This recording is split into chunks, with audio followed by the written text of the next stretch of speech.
मस्त आहे. बनवतोय कोकणी पद्धतीची सोलकढी. त्यासाठी मी हा एक नारळ किसून घेतला.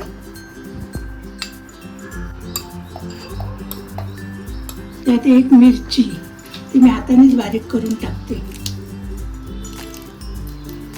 2 लसणीच्या पाकळ्या, जरासा आलं, जराशी कोथिंबीर, जरासं मीठ, जिरं जरासं. आता याच्यात पाणी घालायचं आणि मिक्सरला लावायचं.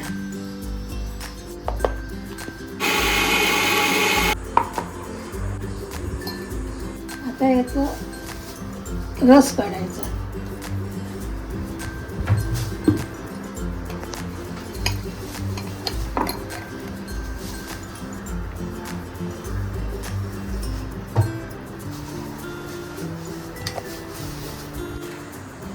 चमच्यानं काही जमत नाही, मी आपल्या हातानेच करते.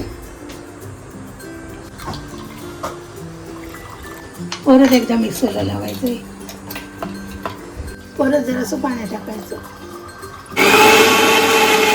परत दुसऱ्या वेळेला मिक्सरला लावलं, परत त्याचा रस करायचा. होतं ना तर परत एकदा मिक्सरला लावायचं. एका नारळाचा एवढा रस तयार झाला. हे 3दा लावलं मिक्सरला. ही 10-12 कोकमं ना मी जवळजवळ 15-20 मिनटं पाण्यात भिजत घातलेली. आता याचा पण रस काढून टाकायचा. आपण पण थोडा थोडा टाकायचा, बघायचा किती आंबट होतोय.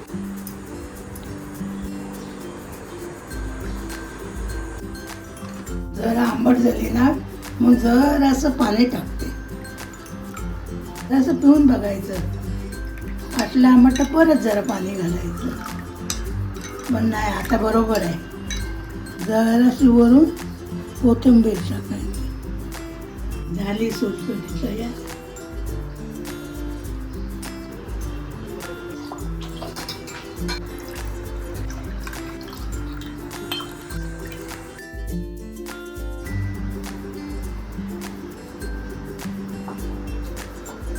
मस्त आहे. Refreshing. Yes, so refreshing.